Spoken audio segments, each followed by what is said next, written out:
Invocation, do we have one today? Do we have an invitation? I could do an invitation. Please do.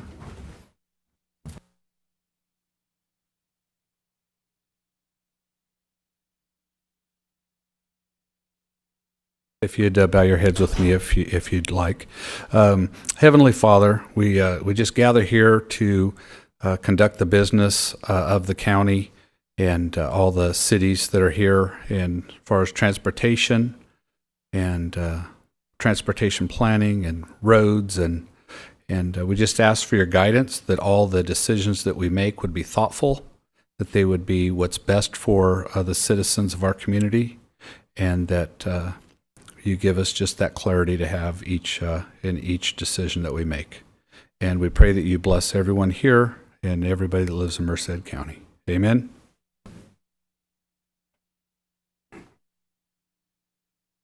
Roll call, please.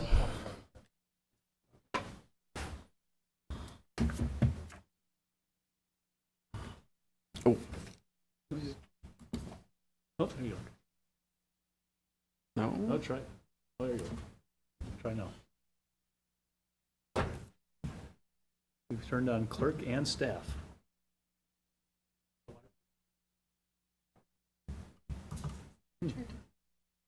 Try talking. Director Hope? Here. Director Moore? Here. Director McCain? Here. Director McDaniel? Present. Director Murphy? Here. Director O'Bannon? Director Oliveira? Here. Director Pereira? Here. Director Price? Here. Director Vialta? Chair Espinoza? Chair Espinosa is called. He'll be here a little late.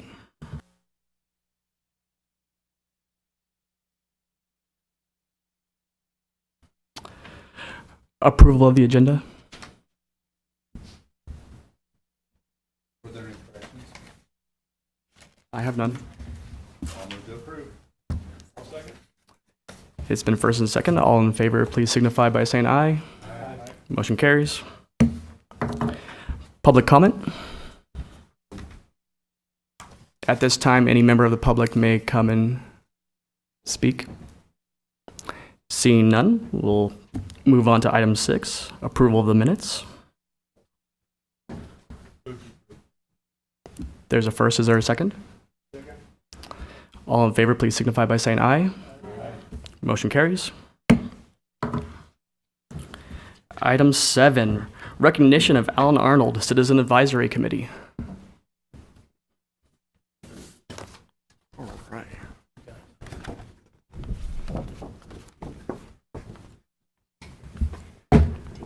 Yeah. Perfect. Sure it's on. Hello. Oh, shoot. Do I have to do something on here? No. Hello. Sorry, I'm not good with technology. We'd like to present the certificate of appreciation for Alan Arnold for his terms of service on the Citizen Advisory Committee from May 2014 to May 2018. Congratulations. Thank you.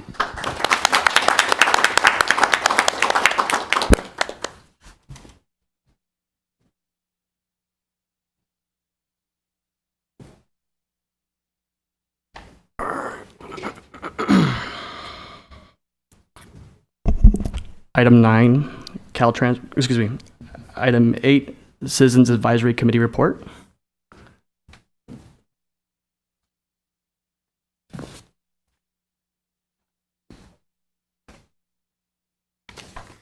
Good afternoon.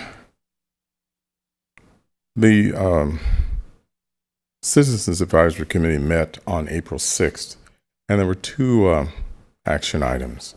The first one was resolution number 2018/94-19-01 regarding unmet transit needs finding of fact, fiscal year 2018-19. The motion was unanimously carried for the governing board to adopt this resolution. The second item was resolution number 2018/04-19-02 regarding local transportation fund apportionment for fiscal year 2018-19. Motion was unanimously carried for the governing board to adopt this resolution. Unless you have any questions or comments, that ends my report. Thank you.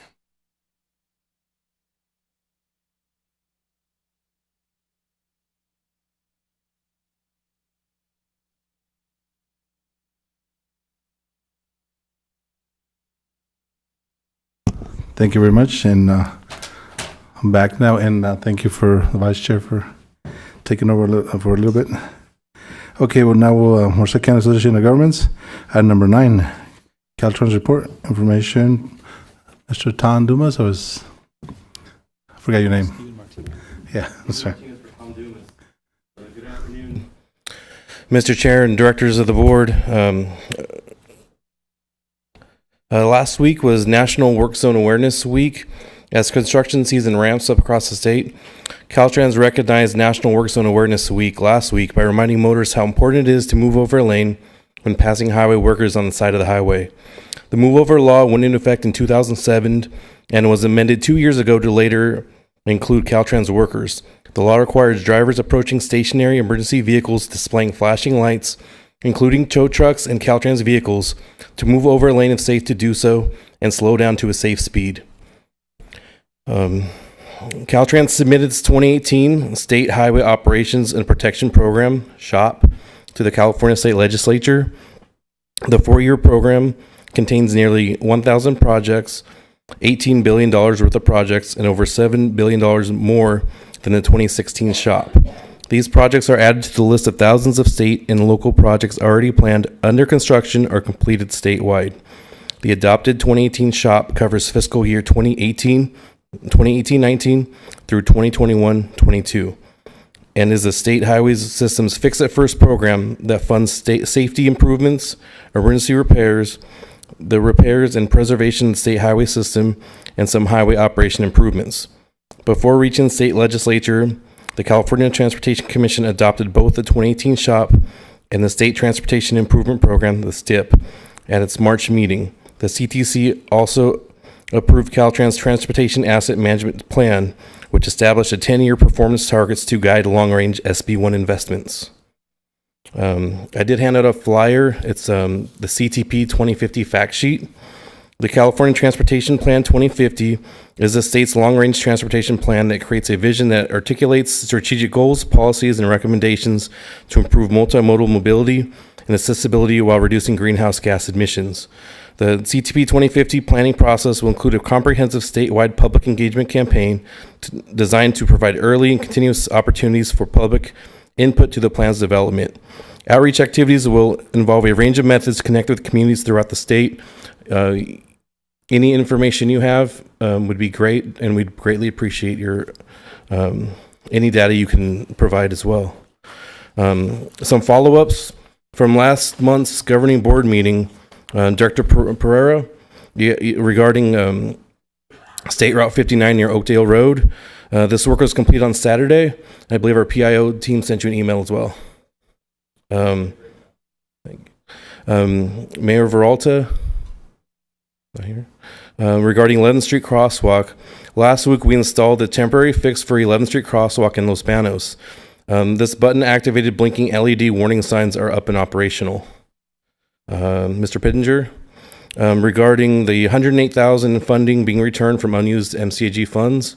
According to our project manager, Jess Pata, it was determined that a co-op was not necessary, but what is still waiting to be done is closing out our federal funding and local funding expenditures so that we can close out the design budget. We hope to have this process completed in the next 1 to 2 weeks, and then a county can issue a check. Our target date is the middle of May. And like always, please slow for the cone zone. I'm here for any questions. Any questions by the board? Well, Go ahead. If there's not another question from the board, I just want to take this opportunity. There were a lot of thanks today, and I know Stephen Martinez got this email as well. After about 9 months of work by both Caltrans staff, a lot of folks in district and in headquarters, and by MCAG financial staff, the ICAP, the indirect cost allocation plan, was approved earlier today for fiscal year 15-16. Which is huge, and the importance can't be overstated, because funding will now be able to be released for 15-16 that we've been waiting for. It now makes available our carryover balance, which we believe is about $1.7 million. We'll be able to complete the billings for this fiscal year, which have not been able to be completed because of this ICAP issue. And we'll be able to prepare an ICAP for next fiscal year as well. So it's a huge milestone, and thank you to Caltrans for continuing to work with us. It really gets the ball rolling and moves us forward. Thank you. No comments from here? No? Okay, thank you very much. We'll move on to item number 10, information discussion only. Item A, MCAG newsletter, April 2018. B, calendar of meetings, conferences and events. C, back to work month, DIBS. And item D, technical review board meeting minutes from March 21, 2018. That's information. Any questions by the board? No, if not, we'll move on to item 11, transportation planning update. Info only. Matt Fell. Thank you, Chair and Directors. Just a few things. One, which is another bit of huge good news. So our SCS was approved last Friday, and Patrick, I believe, sent everybody an email about that. So this is our last RTP that was originally adopted in 2014 and then was amended in 2016. And the Sustainable Community Strategy portion of that gets reviewed by the State Air Resources Board. And so they finally approved that last week. And so that's huge for a few reasons. One is because that's a major requirement. That's one of the key requirements that your RTP, that's one of the approvals. The other is from the federal government. So we finally got that. And then the other is that there are some funding sources that are tied to that. So there's some state planning money that you have to have an approved SCS to get, and there are some state competitive funding programs that you have to have an SCS approved in order to compete for those. So that's great that we're now able to be in that group of MPOs. So that's the existing RTP. Then we're also working hard on the new RTP, and we'll be releasing the draft RTP soon. And then we have some open houses. And so over here we have the flyers in English and Spanish, and we'll be sending those around in a couple different ways. So you might get more than one email about this. But we're trying to get the word out to as many folks as possible.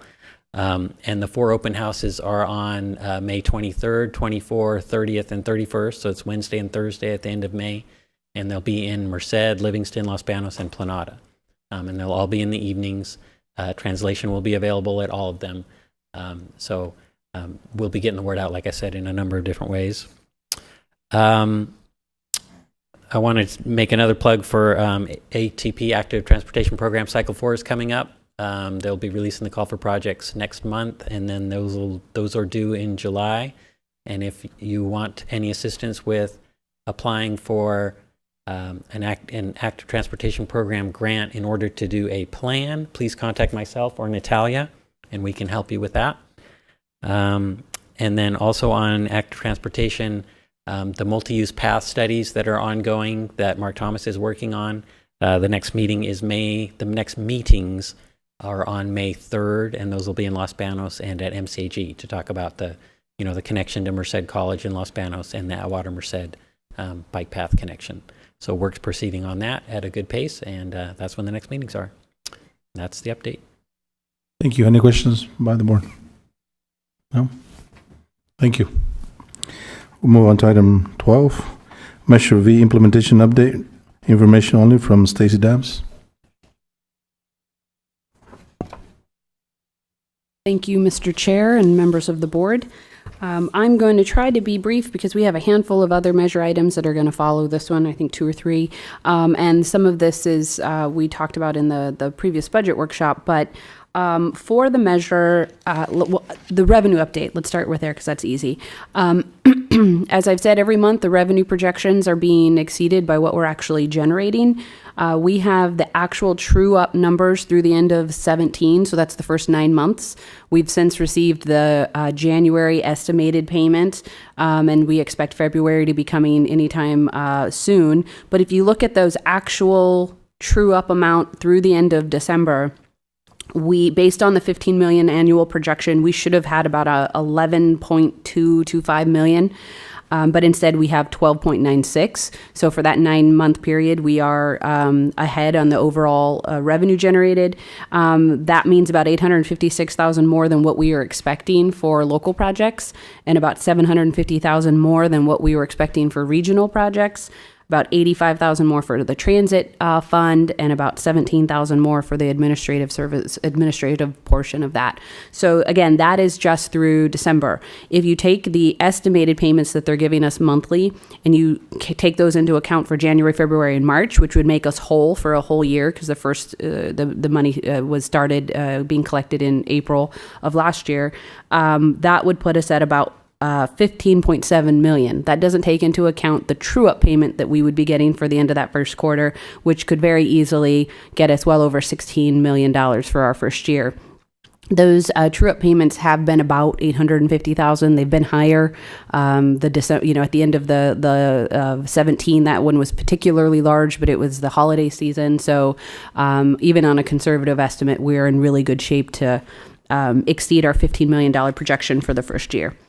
There are a lot of different moving parts, and some of them are the following items, so I'll wait and talk about those. But I think just the key next steps, as you all know, we're really getting into the full force of developing our first implementation plan, being the first step of selecting regional projects. Just want to remind you, though, that 5-year plan doesn't just look at the regional projects, it looks for the whole program. So we're going to be looking at how those transit funds are going to be spent, and it may not be locking in how they're spent, but providing some kind of guidance of these are the focus areas we're going to look at, or this is kind of the approach we're going to take. The same is true for your local jurisdiction allocations. Some jurisdictions, I understand, are prioritizing 2 or 3 year plans, or identifying 2 or 3 years of projects, and others are just kind of have more of a policy statement of, well, we're going to focus on maintenance. Those are the kinds of things we're working with your technical staff on identifying, so that when we look at this 5-year scope, we can include some of that language in the plan. You will see it, many versions of it. We haven't even started with the first word yet, because we are still in the process with you all of identifying those regional projects.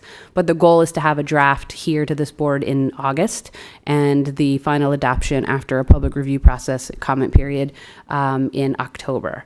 So those, and as part of that, the important part I need to plug to remind you that the next regional projects committee meetings, the east side, they're both on May 15th.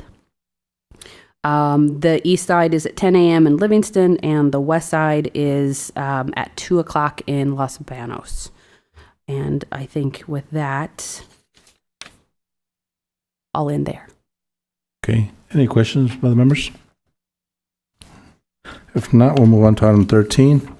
And this is Measure V, Master Recipient Funding. This is an action item. Also, Stacey Dabbs. Thank you.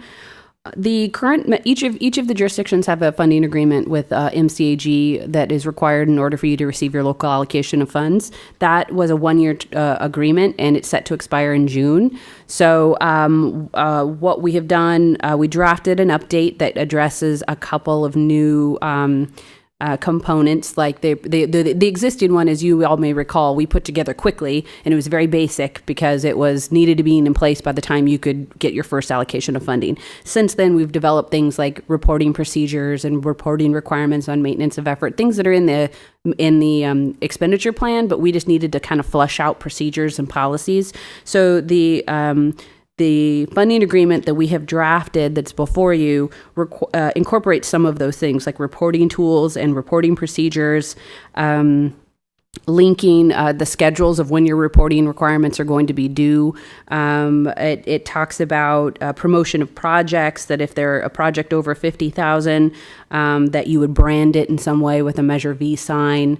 It stresses the importance of providing information to us for public transparency, information for the website, project pictures, things that we can do to help communicate to the public what you all are working on with the measure. And as I mentioned, the existing agreement is for 1 year, and so we're proposing a 2-year agreement. And so those would need to be in place by July 1. So this draft has been, the original draft was circulated out to all the staff, to legal counsels. That's consistent with the process last year. We received all the feedback from the jurisdictions, and Emily worked with us as we addressed those comments. We circulated that draft back out, addressing all of the comments. We incorporated a large majority of them, and all of that process has resulted in the draft that's before you. So the long and short of it is this draft has gone through your staff, gone through your legal counsel. The edits have been made, it's gone back out to your staff and your legal counsel, and now it's before you with a request to direct staff to issue it as the master funding agreement to the local jurisdictions, with the next step being each of you taking action at the local level to execute the agreement before July 1. Okay. Any questions from the board? I'll ask any questions from the public on this item. No, then I entertain a motion. I move to approve. First by Murphy, is there a second? Second by McDaniel. Okay. All in favor? Aye. Any nays? Okay. Unanimous. Thank you. We'll move on to item 14 then. Measure V, Citizens Oversight Committee reappointments, action item also. Stacy? Thank you. Just as a quick summary, the Citizens Oversight Committee is appointed by the Governing Board. You all appointed the first kind of class of members a year ago next month, so they've been on about a year, which would make sense for why I have to bring this item. The committee is comprised of 14 individuals based on the language in the expenditure plan. 7 of those are nominated by the individual jurisdictions, each jurisdiction getting 1 nomination, and then the other 7 are regional stakeholders. Those categories are identified in the expenditure plan, like agriculture and whatnot. We did a regional application process, and all of those nominations came to you all in May, and you made those appointments. In order to stagger, I should say, the expenditure plan specifies that terms are 2 years, but in order to stagger them so that we didn't have all 14 brand new, potentially, we randomly selected 7 to serve 1-year terms initially, and the other 7 are on a 2-year cycle. So those 7 are now coming up for expiration in May. The one note that has changed, so in your packet, it identifies those 7 in the action as being, some of them are city representatives, and some of them are the regional representatives. It's Dennis Brazil for Ag, John Cates for the representative from an ethnic community group, Jean Akui from an environmental advocacy group, Jose Alfredo Moran for the city of Atwater, Jerry Antonetti for the city of Dos Palos, Paul Pereira for the city of Los Banos, and Carla Cejas from the city of Merced. The one exception, or the one change I do need to make, is I was notified late yesterday from the city of Atwater that Mr. Moran has resigned, so they are initiating a local process to identify a new candidate that will come to you for a future date. So the request today is to ask for your consideration to reappoint these folks to a 2-year term. Okay. Thank you. Yes, I think Mr. Moran moved to the city of Livingston, so that's probably why he resigned. Explain it. Okay. Any questions from the board? If not, open up to the public for any questions. Bring back for comments or motions. Move to approve the reappointments. I'll second it. First by Murphy and second by Pereira. Okay. All in favor? Aye. Any nays? Okay. Unanimous. Number 15, unmet transit needs, finding of fact. Okay, Yeah, he makes a good point. The motion should have been with the exception of not Mr. Moran. okay, amendment, is it Pereira? Yeah, Second on the amendment? Okay, thank you. all right. So, we'll go ahead and, see, we'll take that motion again. All in favor? Aye. Any nays? Okay, ayes have it. We'll go to item 15 now again. Unmet transit needs, finding of fact of fiscal year 18 and 19. It's an action item. Natalia Austin. All right, thank you, directors, Mr. Chair. So in January, we had 6 public hearings to hear testimony from citizens regarding unmet transit needs.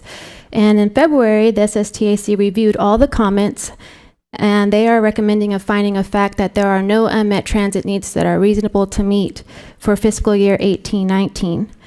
So I've also attached a report that includes the data that was considered that led to the SSTAC's recommendation, and also the size and location of those likely to be transit dependent, and the materials and methods used in the unmet transit needs process. So are there any questions? Questions by the board? Questions by the public? Okay, come back for questions, more questions or a motion? I move to approve the resolution with the finding of fact and also the report, so items A and B on 15. Okay, is there a second? Second by McCabe. All right, all in favor? Any nays? Anonymous? Okay, All right, thank you. thank you very much. Item 16, Local Transportation Fund apportionment for fiscal year 2018-19. Action item, MAFL. Thank you, Mr. Chair and directors.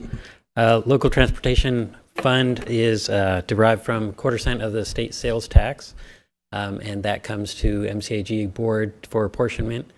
And this item is contingent in to a great extent on the previous item. So the unmet transit needs, the LTF, the primary purpose is to meet any transit needs that may need to be met. So that process, the unmet needs process, has to conclude before the LTF funds can be apportioned and dispersed and the claim forms can be submitted. So now that process has concluded, so every year the auditor sends us the estimate of the amount. This year it's $8 million. That's about what it usually has been.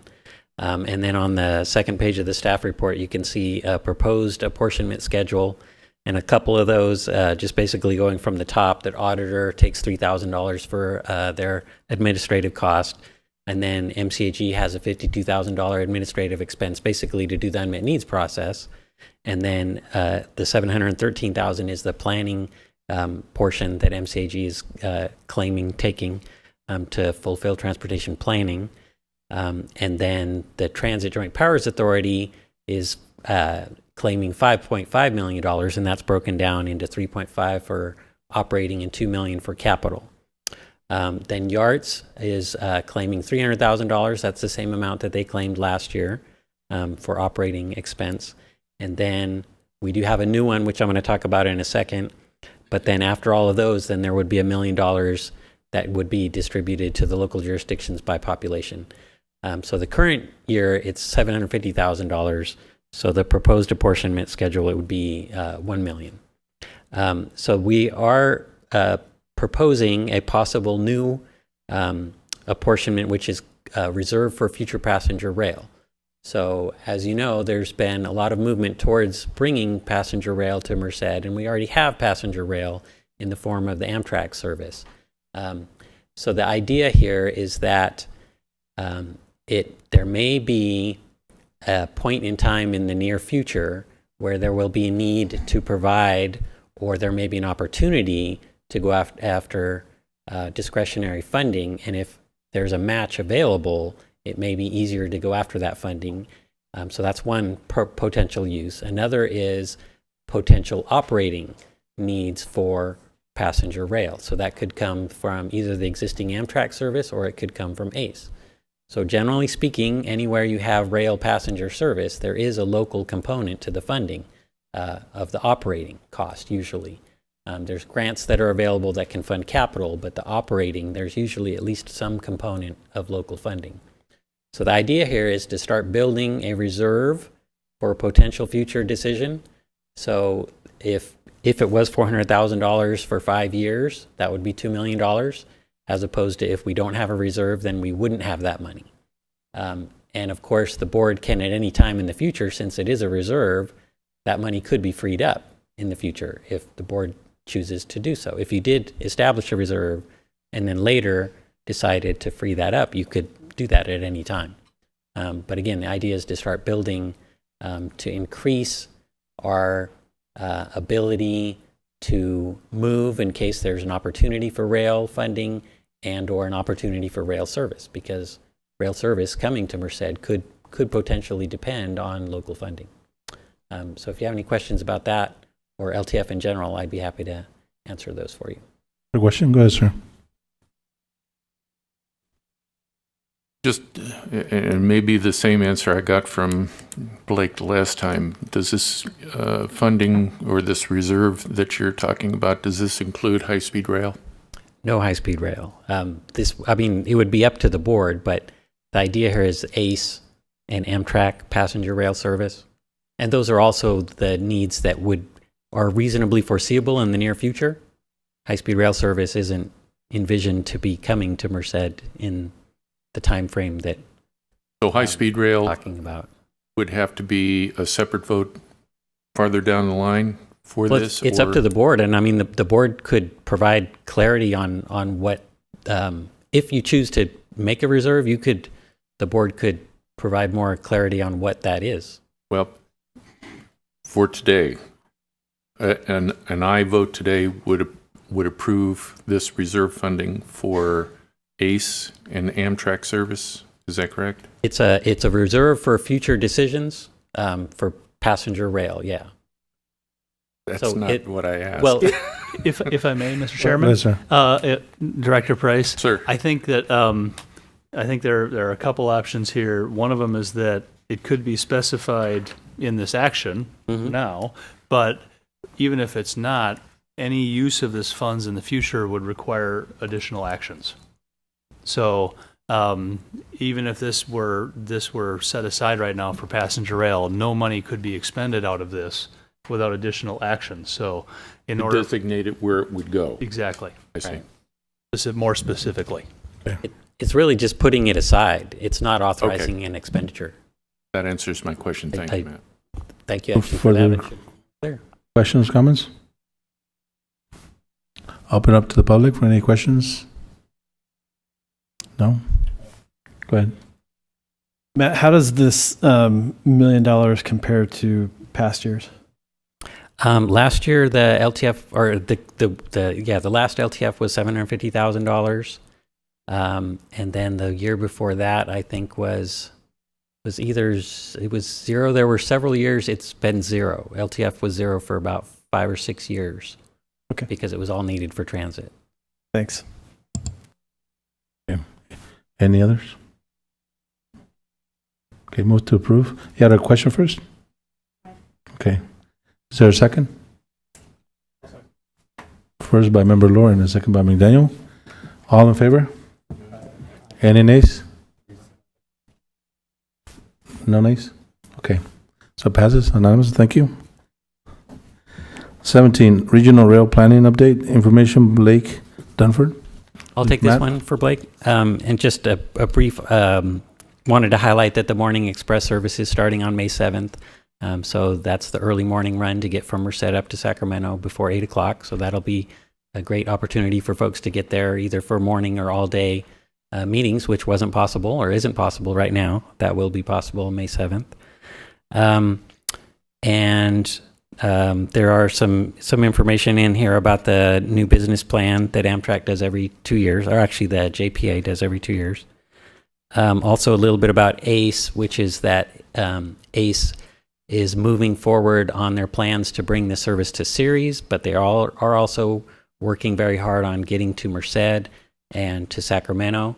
And something that's key to that is the Transit Intercity Rail Capital Program that the state's going to announce at the end of this month. That's $2.5 billion that they're going to be awarding out of $9 billion that was asked for throughout the state for rail services.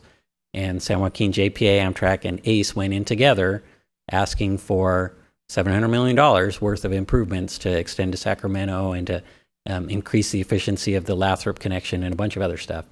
If that succeeds, or even if it partially succeeds, that does a lot to help with getting the ACE service to Merced. So that how they fare in that will either bode well for ACE service to Merced, or it'll be a delay because it would be a couple years setback. But they are still working hard on that, and they released an EIR, Environmental Impact Report, on the Lathrop to Ceres, and in that they talk about connection to Merced, and so we're looking at all that material to see how it would impact Merced, and basically what their plans are, at least in terms of that EIR. And then High Speed Rail Authority did release a business plan, and you may have seen some of the articles about the cost increase and those sorts of things, but also in there they do talk about Merced, but we felt like it might be better to have a little more clarity on that language. So Central Valley Rail Working Group did provide a letter to the High Speed Rail Authority to ask them to be a little more clear about the connection to Merced, because our working group, our partnership in the North Valley, we strongly believe that is vital. It's not only vital to rail in the North Valley, but it's vital to high-speed rail to have that connection. Their ridership, I think, we all think is really dependent on having that connection. So hopefully we'll see that change in the final business plan, that they'll be more clear exactly about what they're saying they're going to do. And then finally, the State Rail Plan, which talks about all these things in general. The draft has been out, and it does provide a great deal of state emphasis on rail in general, and they are talking about coordinating all of these services, and that does bode well in general for things like ACE and Amtrak. So it's there's a building momentum towards rail in the North Valley, and hopefully all these elements will come together and continue to come together.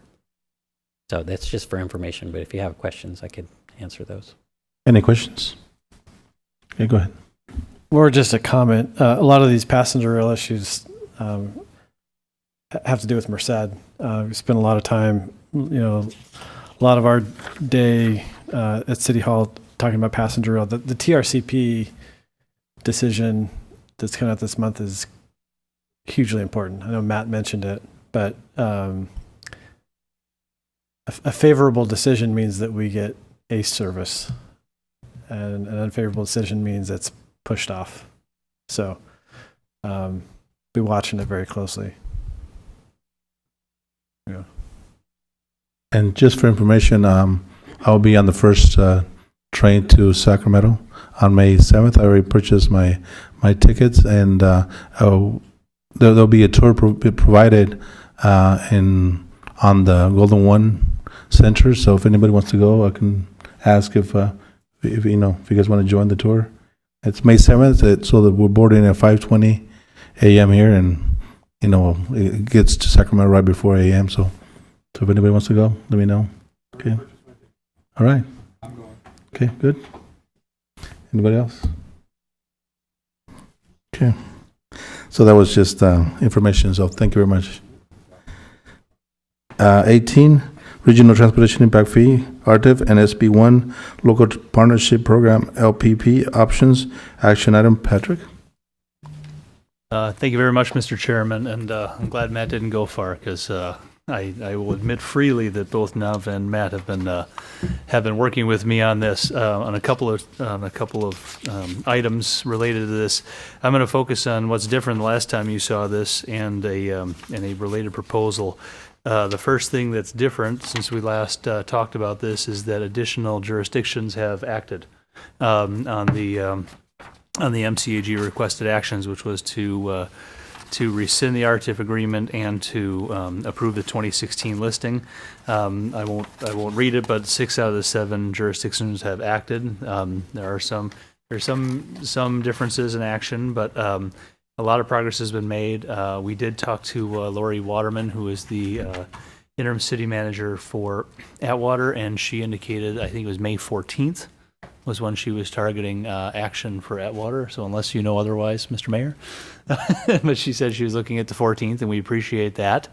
That's one thing that's informational update nature.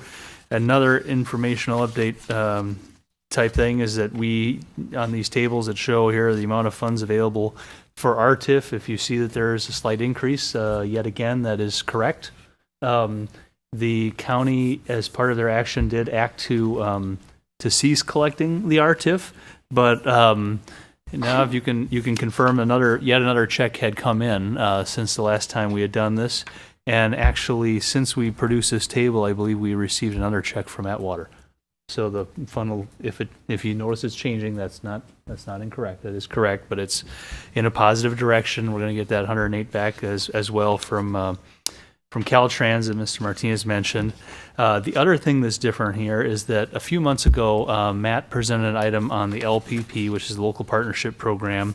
Just to refresh your memory, that's the funding that's available now statewide only to counties that passed measures.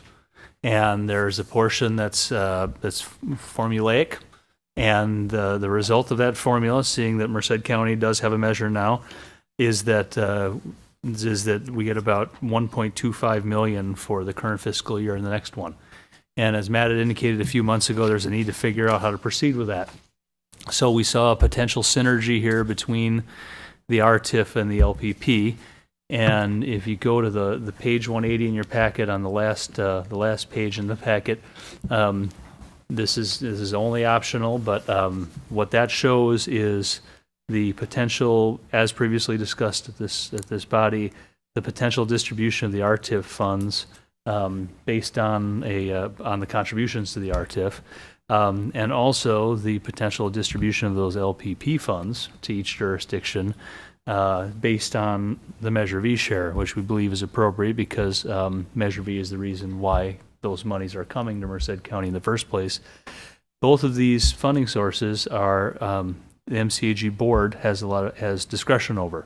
The idea of why you might want to pair these together is because they could be distributed together, but because RTIF and LPP both have their own set of rules to follow. For example, the RTIF, you have to have a project that's on the approved list of projects in an approved plan. The LPP, you need a 50% match, but that 50% match can come from just about anything, including local Measure V funds or RSTP funds or SB1 funds, whatever. But you do have to submit to the California Transportation Commission, the CTC, for approval. So the concept here is that if you go all the way to the right side there, the RTIF plus the LPP, it makes the amount of money that each jurisdiction could potentially receive greater when you combine the two. And but the idea would be that not every jurisdiction would get both funding sources. That would be cumbersome because then whatever you want to pick, the city of Merced would get $2.25 million rather than having to deal with both Measure V the LPP and the RTIF. If the city got all RTIF, then it would only have one set of rules to follow. And in comparison, if Dos Palos got all LPP money, they wouldn't have to worry about following the RTIF requirements. They would be getting their value. You'd get all the money that was coming to each jurisdiction. But it's just a suggestion. Matt and the team have looked at other LPP options. And we presented this to the TRB and they thought it had some potential, but we wanted to share that with you as we haven't had all the jurisdictions act yet. I don't know that we can, move forward beyond that, but we wanted to run this by you to see if you thought that this had any merit to it, something that you wanted to consider, or if we should not consider it and move on. Question, go ahead. Just to make sure I understand, the RTIF dollars can only be expended on things that are on the 2016 project list, right? Yes, presuming that all jurisdictions adopt that 2016 list. That is correct. But the LPP doesn't have those same restrictions. That is also correct. The city of Merced will take 100% LPP. That would be difficult, seeing that there's only 1.125 million and your share is 2.25 million. Go ahead, sir. Yeah, could you run, we'll take Dos Palos' example, but how could the 41,858, if that was their number, how could that get unrestricted from RTIF? The way that could be unrestricted from RTIF is basically if this body acted to say, okay, Dos Palos, instead of you getting your 41,858 in RTIF plus 18,824 in LPP for a total of 60,682, you, Dos Palos, get all LPP money. Okay, so they get the equivalent amount of money all in LPP, but then a different jurisdiction would get more RTIF money. And the point being that if you took that to an extreme, it would be possible for four smaller jurisdictions to get only LPP, and to have larger jurisdictions only have RTIF, because frankly, the larger jurisdictions, there's not a way to avoid having the RTIF funds if they are to get their quote-unquote fair share. Okay. Further comments? No? Okay. I'll open up to the public. It's an action item, so any questions from the public? Bring it back. Well, if I may, Mr. Chair, the action is not required. Action isn't required, but if I could get a sense of the board, is this something that you would like to see after we have all the jurisdictions act, and there'll be more significant action requested of this board? Is this something that you'd like to see returned to you? Yes, go ahead, sir. Yeah, the way I see it, I like the way it was just presented. I think it's something that the county was considering doing for the smaller cities anyway. And I think that saves us a major step in having to coordinate beyond this. So I'd like to look further into this. And I was going to actually today say that since we had Mayor Villalta and Supervisor O'Banion absent, I thought I wouldn't want to take action on an item such as this without the two of them here. If I may, Mr. Chairman, thank you for pointing that out. I did not, staff did not mean to prevent any offer that the county had already made to any smaller jurisdiction, or to yeah, I think that helps out though. What in some discussions that we've had. So if you want to continue, do you want to make a motion? Or just no? Okay. Thank you. Then we'll move on to 19. Recommendation of the Ana Maria Fuentes Scholarship Committee. It's an action item. Ivan Garabay. Stacy. Thank you, Mr. Chair, members of the board. Just as a quick summary, this is an item that comes before you a couple of times in the spring, the fall and spring of every year. Just as a quick update or a background, Ana Maria Fuentes was a previous employee of MCAG, and this fund, the scholarship fund was established in her name and is completely funded by donations of current and previous former staff members, board members. We've had contributions from Citizens Advisory Committee members. It's just 100% donation funded. So there's no fiscal impact to the agency.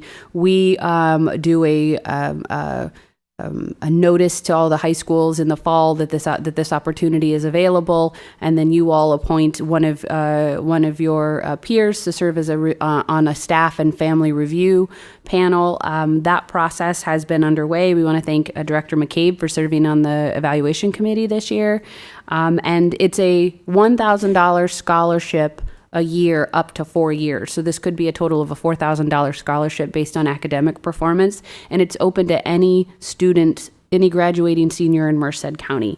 So we received 57 applications, and through the review process, the selected nominee for the recipient is Yadira Hernandez Figueroa.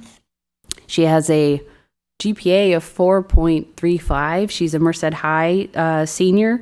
She is planning to attend UC Berkeley, majoring in political science, and she has almost 500 hours of community service, which is a big part of the application, is to demonstrate leadership in your community or on your campus. Exceptional student. So, okay, I'll put it out to the public. Any questions or information on this? No? Okay. Bring it back to the board for any further comments or motions. Move to approve. Move to approve by Pereira. Do you have questions? I think she wasn't on the Merced City Council, right? Leadership position. Probably the Merced Youth Council. Maybe that's aspirational. I don't know. He is looking to major in political science. I think she was on the Merced Youth Council. And running for mayor one day. There you go. That'd be fantastic. It's already setting records. Okay, Yeah, you don't have a youth council? What's that? You don't have a youth council? We do. No, that's what it says. Merced City Council, extracurricular activities and leadership position and so forth. But I'm pretty sure it's Merced Youth Council. You should inform your colleagues that what they I don't do think is we an have an eighth member. extracurricular activity. Yeah. Okay. But happy to. I'll second it. Second? Okay. Motion by Pereira and second by Murphy. All in favor? Any nays? Okay. Unanimous. Item number 20. 2018-19 draft overall work program and budget information only. Nav Bakri. Thank you, Director. Thank you, Board. Thank you to all the directors who were able to attend the budget workshop earlier this afternoon. For those who were unable to attend, the budget tables were reviewed are in your packet. But if you'd like more information, I'll be happy to sit down with whoever would like more information. Just the overview of the budget. We sat down and we looked at our budget, and what we did was we actually broke out the transportation agency as a separate entity. Before what they used to do was run the MCAG as a general fund, along with the transportation agency, and that's what Caltrans had trouble, and that's what tied up our ICAP for so long. It's like, why are you running all these agencies through your general ledger? So what we did for next year is break out the transportation agency by itself. It's clean cut, and just like how we have regional waste, the bus and yards, just separate agencies, it's clean. One of the things I would like to point out is by having the ICAP approved and reducing our carryover, we'll be eligible to get the SB1 planning grant for $197,000 for next year. That's assuming we spend down, I think, almost 100% of it. So we're on target of spending it down. It just by the end of the year, if we don't, then we may lose that funding. Any other highlights of the budget is, we looked at all the contracts for all our contractors and made sure that if we can do it in-house, we kept it in-house. And if we can, reduce our costs, we also looked at reducing the cost on contractors. Does anybody have questions? Thank you. Question by members? No? Thank you very much. Then we'll move on to Transit Joint Powers Authority for Merced County. Item number 21, oral report, Transit Joint Powers Authority for Merced County, monthly updates. Information, Artist Smith. Thank you, Mr. Chair and Board. One thing I always like to start off with the Measure V ridership update. Glad to announce that this month was our highest ridership of over 16,000 rides. Total for the year, 122,000 for the year, and so we're really excited about that. One other thing I want to mention is that we're continuing our outreach and marketing to various jurisdictions, the UC and Merced College, and reaching out to them, making sure that they understand the programs that we have to offer. And just recently, we went to Dos Palos and spoke to their city council and to the public about the different things that transit have to offer. And we want to make sure that if there's any other jurisdictions or cities that would like for us to come and to present to your council, staff would be more happy to do that as well. We recently attended the Access and Functional Needs Workshop hosted by the Merced Office of Emergency Services.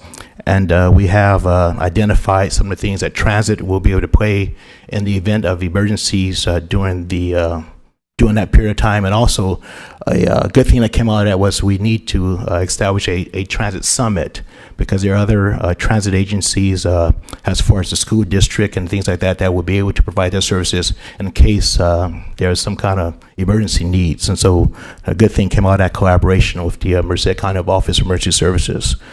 We're on track for the new maintenance operation facility for October and November and opening. As we're moving forward, we're constantly seeing some flaws in the design, and so we want to make sure that you folks are understanding that even though we're on track, there's still some challenges that we're facing every day in getting the new facility up and running, but we're on track, and we'll make sure that we'll keep you informed as to our progress as far as that is concerned. We're also happy to announce that we're closed escrow hopefully on tomorrow for our new building that you folks have allowed us to purchase, and we're going to go into the design phase and that immediately after that escrow is closed. And then also our ridership from this time last year is up over 142,000, and so we're doing something good on the transit side. So that is my word report, unless you have any other questions. Questions? No, thank you, sir. Thank you, sir. Item 22, authorization to award contract for architectural services for transit building remodel. Action item, Patrick? Thank you very much. As Artis just mentioned, we are hoping to close escrow tomorrow on that building. This is I know the chairman got to sign something, right? I'm the director of MCAG, the Plan Transportation Planning Agency, owned it. Now Transit's going to own it, which is going to make it much cleaner for the expenditure of transit funds to remodel that building into an office space. And this is what's before you today for action is the next step in that. We carried out a procurement process to obtain the services of a professional company to do work on that. We hope to get through this design under this contract and then look to go into the construction this next fiscal year so that Transit can occupy that building. Okay. Questions by the board? Questions by the public? If not, entertain motion or comments? Yeah, I'll move to approve. Okay. Did you have a comment, Mr. Price? No? Okay. First by McDaniel and second by Oliver. All in favor? Aye. Any nays? Passes, unanimous.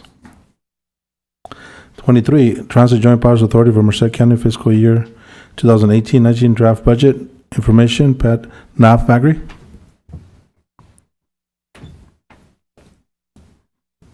Thank you, Chair. Thank you, Board. A couple of highlights for the TJPA budget. We also broke out, what we did was we had the operational budget, and then we broke out the capital from the operations. In the previous years, it was just one budget. Now this year, we basically have an operation budget, and then we have a capital budget. A couple of key highlights for the operations is, even though the fare box looks like it reduced, we have other funds that we're using to cover the fare box. For example, the LC Top will be providing fares, free rides in the month of July and August. Also, we have Measure V money to offset. We're not reducing our number of riders. It's just the fares that we receive on the buses will reduce because we have other funding to cover those laps. The other thing we did was, on the expenditure side, we looked at all our professional service contract. As I stated, on the MCAG side, even on the transit side, we looked at several contracts, and we looked at what can we bring in-house and what can we reduce, eliminate. Couple things we looked at was bus wash. We brought it in-house instead of contracting it out. That was an $80,000 contract. We also brought most of the marketing in-house. We reduced our marketing contract from $100,000 to $50,000. Other thing we reduced was I'm gonna make a joke now, but there was a budget line item for a bus rodeo, and I know it seems like I see it on all your faces there. You guys are disappointed, but we got rid of the bus rodeo. Yeah. We also we're looking at for next year in the budget workshop, we're talking about getting new radio systems. So by getting new systems, we are going to reduce our communication costs by at least $30,000. And as Artis mentioned, that we are going to be moving into a new facility next fiscal year. Our rent and lease will also reduce because we won't be renting facilities like the maintenance facility, Malibu Boats. We also looked at our marketing contracts, and we looked at what we have in-house for supplies as marketing tools, and we decided that we have enough items to go forward to the next couple of years that we don't need to go out and purchase more marketing equipment items.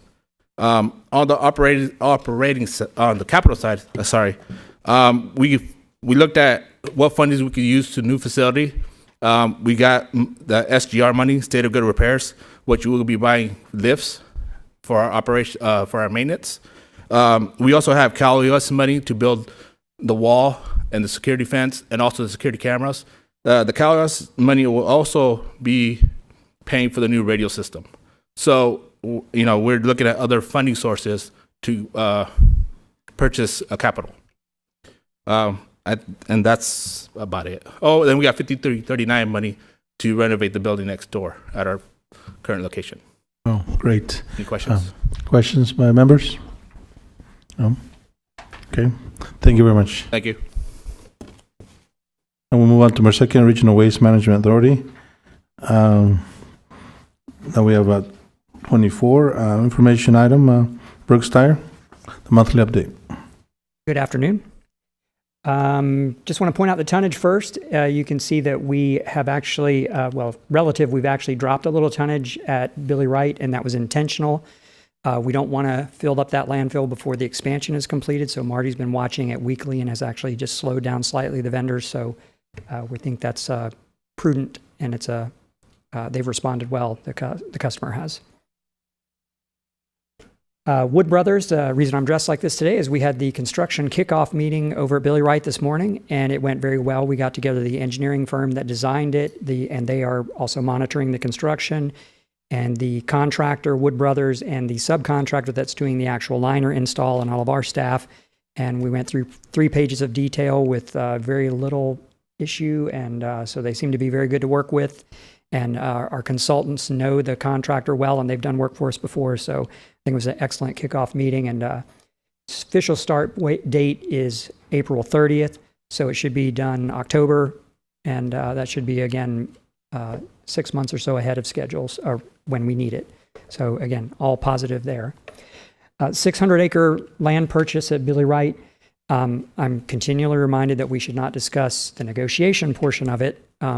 That's quiet, but we've just been investigating kind of the red flags or the things that would prevent us from building a landfill there. We don't want to buy it, not be able to develop it. So again, we've gone through the permitting issues that we can see, and those are not an issue.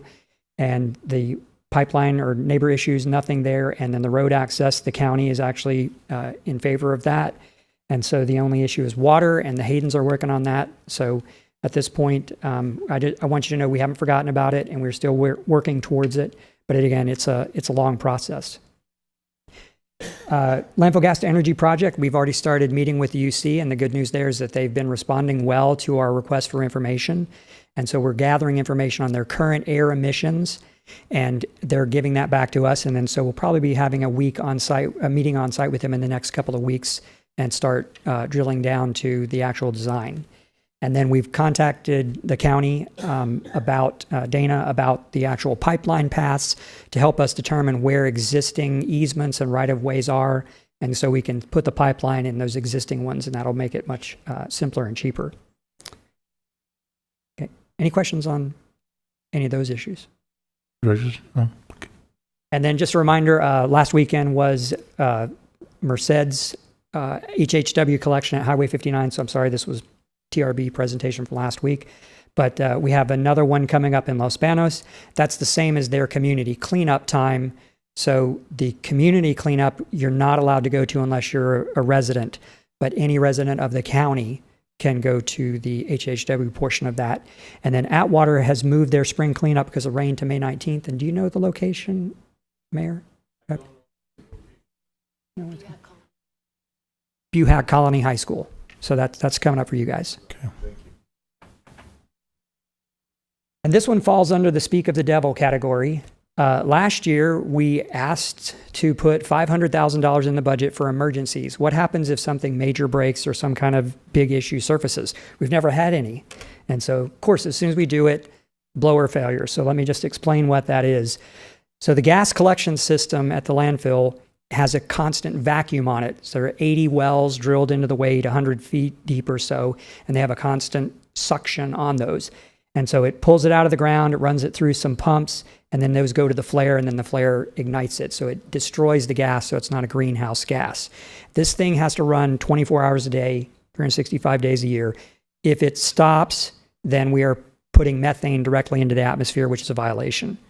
So the blowers, the things that create the vacuum, that's what they're called, blowers. We've got 2 of them, and they're massive units. Here they are. And this one, the middle, or the second one, is the one that broke down. And so they're huge units. They have a 75 horsepower motor. They spin at 4,000 RPMs. The motor and the thing are aligned. It's like a small jet turbine engine inside there.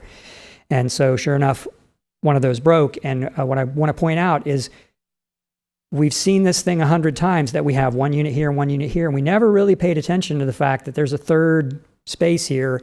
And so the system always should have had a main one, and then it rotates through the 3, so they each run a third of the time. And then if you have one down for repair or maintenance, you still have one running and a backup. So anyway, we're working towards the repair and getting the third unit. Total cost of repair and replacement is approximately $50,000. Again, it's a special order item. There's only one manufacturer in Texas. They ship it as a unit, all connected together, and then they install it. So it's kind of that you only have one option to go with. But again, that repair will be about $50,000, we estimate. And so when it's completed, our procurement process, we bring it back to you when it's complete. But I just want to give you, I don't like to surprise you. So this is something that just happened. And then another issue is our CompTech Crambo 5000, which reminds me of the broom from Harry Potter, name-wise. But anyway, it's this giant shredder grinder thing, 24 tons, and it's the shaft in there. It doesn't look big, but that is 10 feet long and weighs 2,000 pounds each. One of those, it is a wear item, and one of those cracked, and then it cracked the plate that it mounts into. So if you replace one, you got to replace the other one. So the parts come from Austria. It's still fairly new. It's got about 3,000 hours on it. So we know we have to get the parts from there, but we wanted to have the work done by a warranted vendor, which is BJAC out of Sacramento. So we have to ship the machine to Sacramento and then have them get the parts. They had a set of those in Denver, so we didn't have to ship them from Austria. So that was good news. That repair estimated right now is, I think, $80,000. So again, it's a kind of emergency thing. We don't have another grinder. It's the only unit we have. We ship it back and forth from landfills, and the green waste comes in every day. So this is the machine that processes that to help us compost it. We're only allowed to have so much material on site. Renting one for a week to catch up was $25,000. So figure the repair, getting it under warranty and done by the vendor is better, since it's a fairly new machine and it was expensive. So again, when it's completed, which should be shortly, we'll bring it back to you with an agenda item notifying you of the total cost and repair. And I think that's it. Oh yeah, last update is landfill gas migration problem. And I'd done a whole presentation on this about 1.5 years ago, but I just want to kind of give you an update. Again, no surprises here. This is Highway 59 landfill, and that yellow represents the border of our property. The landfill itself, or the waste, is where that red line is. And so we have a series of wells that go all around the site. So there's a well right there at that red line that's about from here to the desk. It's about 15 feet away from the waste. The waste is 20 feet deep, so the well is 20 feet deep, and there's no methane. We have another well that's the equivalent of the end of the hallway of here in the building, and it's getting methane. So obviously it's going some subterranean path underneath these wells that are right there and showing up way at the other end. So there must have been a river or something, and there's a sand lens or some geologic feature under there. But this was in the 1970s, so we don't know what's there. And the reason I bring it up is we're working on, that's where the probe that's hot, what we call has methane, is. We are working towards the repair, but you don't know where the methane's coming from, so you don't want to just randomly put in wells. And the other thing is, the immediate solution to the problem has been to tune up the system. In other words, turn those blowers on more powerful, so it creates a greater suction. So that's helped, and the gas problem's gone down, but it's still there a little bit. But the problem is we now get watered down gas. We get methane and a lot of oxygen sucking into the landfill, and we're working on trying to sell methane to the UC, and we want less oxygen. We don't want to water it down. So there's a conflict here between the two of them. So we've got money in the budget for this year and for next year for remediating the issue, and what we're trying to do is balance the remediation, catching that gas and coming back in, but then making sure we have high quality gas, because that's what the UC would pay us for with the gas to energy project. So any questions on that? I hope I didn't confuse you. Questions? Go ahead, sir. Brooks, going back to the grinder, you said that you have to ship the grinder out for repair? Yes, just to Sacramento. There's no chance they can do an on-site repair then? Because they have to use a hoist to lift those out of there, and then you basically have to take the machine apart. Okay. And I think it was $500, something like that, $700 to ship it up there. The shipping or hauling was minimal. Really? It's cheap? It's the actual repair that's the issue. Oh, I was just thinking that shipping cost might... I was thinking the same thing. Yeah, there was significant savings. $3,000. Yeah. No, it was the shipping was. It's a heavy equipment, so that's what I thought too. Yeah. Let me know who that shipper is. I'd like to use it. Thank you. Further questions? Go ahead, sir. Yeah, just back to the $50,000 repair on the blower. Yes. Is that the repair and one more blower? Or? Yes. Okay, it's coming. Yes. Good. Further questions? No. That's it. Go ahead. Okay, and item 25. Oh, 25. We'll move on to item 25, Ascent Environmental Contract Authorization. This is an action item, and Brooke, you're on. So we have to go through the CEQA environmental review process for the gas to energy project, and we just got that signed last month. So we were recommending that we use a firm that we're experienced with and did a really good job last time. And so Ascent won the competitive bid in 2014 for the Valleyfill project. They completed it in 2016, so they're familiar with the site, they're familiar with landfills, they can do a really good job, we believe. They had no protests last time, and so what we're recommending is that we go with them directly and not go out to procurement, because we are already working on designing the project, and they can be right in step with the engineer in each part of the process and make recommendations and build the environmental document as we go. But it's a procurement option, but it's up to the board to approve that. So, okay. Again, Question from the board? Go ahead.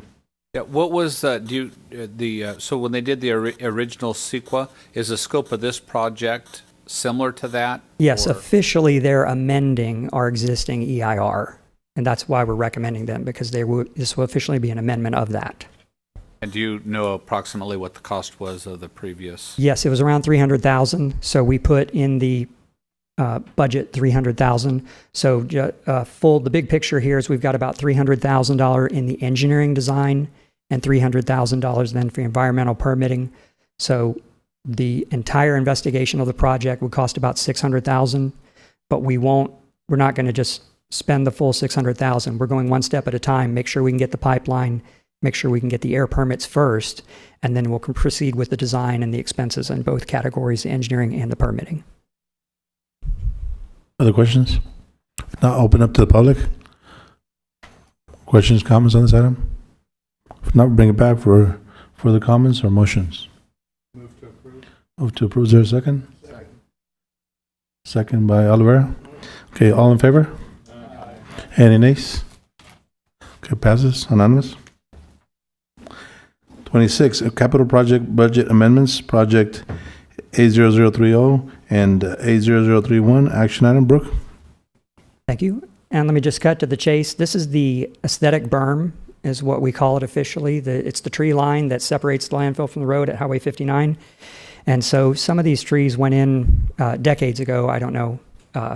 But there's a few problems with what's existing there right now, which one of the main ones is the power lines. All the trees are too close to it or at this end. So they selectively trim back and hack back the trees, and then there's these big openings all along it. And then as you drive along, these are each different pictures. There's gaps where the trees have died and there is no vegetation, there is no barrier. And this is primarily due to the fact that the well that's supplying this is inadequate now because the water table has dropped and doesn't have enough pressure. And then these lines went in decades ago, so there's leaky pipes, leaky valves, the system doesn't function well. We've kind of piecemealed it together, but the result is we've had a lot of lost foliage. And then as you get back towards the scale house, the newer section of the landfill, that was virgin ground, which has very little nutrient content. So most of the plants that went in there have died. So there's only a portion of them that survived. So the actual agenda item, we already have an agenda in last year's budget to do some of the irrigation fixes and some of the tree planting replacements. And we had another agenda item to store water to use for the irrigation. And that irrigation water comes from the pump and treat system because we have a small gas migration problem at the end of the landfill. So we pump out 15 million gallons a year of water and treat it. It goes through a carbon filter, and then it's just clean water. So we put some money to build some tanks and then use that for the irrigation. But again, it was just kind of a good idea, we thought, to reuse the water. But once we've determined the cost and the amount of tank we would need to pressurize the system to run almost a mile of irrigation, the juice won't be worth the squeeze. So we're recommending that we take the money that we had for the tanks and put all of that into the irrigation and aesthetic berm improvements. So the total cost, I think, is $150,000, and it's 1.4 miles. We're not going to be extravagant. You won't see any, the trees that are there, we're going to leave, and then we're just kind of plant ones that are not underneath the power lines and fill in those gaps, and then improve the soil in the central area. We'll haul the dirt ourselves, but then have plantings and irrigation to go with that. So that everything survives this time. Okay. Comments? Go ahead. No? Okay. I thought you. Go ahead. Nothing over here? Okay, I'll open up to the public. Comments? Okay. Nothing? Okay, we'll bring back to promotions. Move to approve as presented. Motion by Price. Is there a second? Second by Hoag. Okay, all in favor? Aye. Any nays? Okay. Thank you. Passes. 27, Merced County Regional Waste Management Authority, fiscal year 2018-19, draft budget information, NAV. Not today, that'll be me today. Good afternoon, everyone. So the biggest thing that I wanted to highlight on next year's budget is that this is the 5th consecutive year with no rate increases. So we're really proud of that, and that's really good news for our citizens. Also, I wanted to focus on the $13 million worth of revenue that we have projected. It is reflecting modest increases in disposed tons. And while we expect that it will likely exceed what we're projecting, we are taking a middle ground approach because Billy Wright has a lot of fickle tonnage that comes over from the other side of the hill. So we're being real careful with that. Also, we do have a $700,000 increase in operating expenses, but that is expected with our big ticket items that include the staffing, the disposal taxes, fuel, and professional services. So we think that's in line with the increased revenue as well. And I did want to point out that we are expecting to fulfill our obligation to the bond, and we are proposing doubling our reserve transfers into the capital and fleet project funds, rather. And this will help us to avoid future debt in the future, or at least postpone it. And we still expect to end the year in a cash surplus. So it seems pretty positive at this point. And I'll take any questions if you have any. Thank you. Questions? No questions. Thank you very much. We'll move on to item number 28, Executive Director's Report. Thank you, Mr. Chairman. I just have 3 items. One of them is just a reminder that May 1st through 4th is the One Voice trip. Stacy, Eva, and I will be going to Washington, D.C. with a good contingent, and we look forward to doing that. I'll also mention, I'll just reiterate something that Artis said previously. We're on track timing-wise with our facility, but we have had to work through some issues. We had a meeting just yesterday with our construction management person. and while things are moving right along, there's probably going to be a need to bring an item back to the governing board to make sure that we're following our rules for procurement and to keep the board well informed of how that's transpiring. But it's an ongoing thing, and literally just had a meeting yesterday, so we'll be back next month with that. And then the third thing I wrote down was that when we had our budget meeting, just study session just before this, there was some discussion about transit data and some other information. And I'm going to be working with artists and the other transit staff to develop some more points of information about transit that can be shared with the governing board as well. Okay, thank you. Move on to item 29, Director's Report. We'll start at the end. Director Hogue. Just like to thank the transit people for coming to our city council meeting, and everything is going good in Dallas Palos, and the cleanup day was good, so thank you. Thank you. Director Oliver. Director Price. Director Lohr. McCabe. Council. I just wanted to share with the board that if you recall last year, we settled a case with the Sierra Club and the Centers for Biological Diversity for under $40,000. Recently, the SANDAG, the COG down in San Diego, which was dealing with a case with the same parties and the same law firm, received a judgment against them that included an attorney fees award in the amount of $1.7 million. So we were very lucky to settle our case the way that we did. Oh, good. Director Murphy. Just a couple quick updates. This morning at City Hall in Merced, we had a builders forum, and we had over 50 people representing different parts of the building trade. We were sort of an informational session about Merced and building and investing in Merced and the opportunities that are there. And then I want to make mention, this was in part of the materials that we didn't discuss, on Bike to Work Month and so forth coming up. The Mayor's Bike Ride in Merced is coming up on May 19th, and everyone's invited to attend that. And the final thing is we had a discussion at our council meeting on Monday evening about which regional roads to prioritize in terms of east side projects that are in Merced, so that when we go to our committee meeting, we have some direction there. And we all coalesced around the improvements that need to be made to North Highway 59 in Merced. So, for example, the bridges over Black Rascal Creek that are just too narrow, and all those concrete trucks and others that come through there. And there are a number of places on 59 between 16th and Yosemite Avenue where it's wide and then it's narrow and then it's wide and it's narrow. So those improvements that have been made to widen aren't really being realized until we can really widen the whole thing. So just that I'd share that, and we'll talk about it in our committee, but wanted to share that update. Okay, thank you. Director Pereira.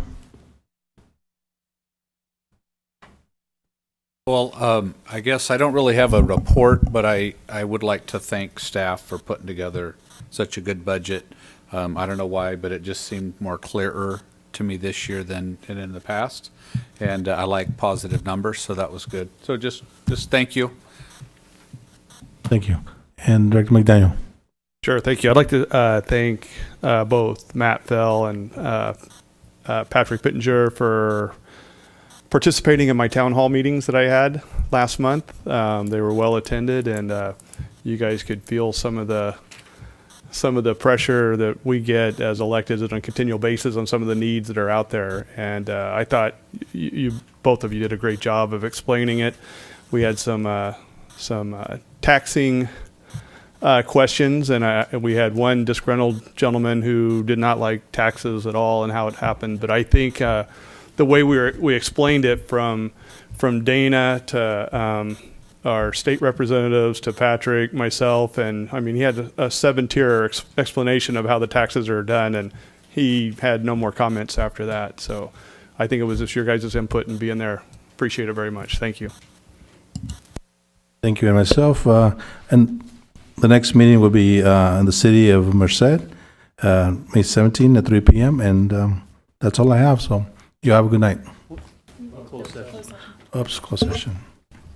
So we'll have a conference with legal counsel, anticipated litigation, significant exposure to litigation pursuant to subdivision D2 of section 54956.9, one case. Thank you.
We're coming out of closed session at 4:54. The report out as staff direction was given.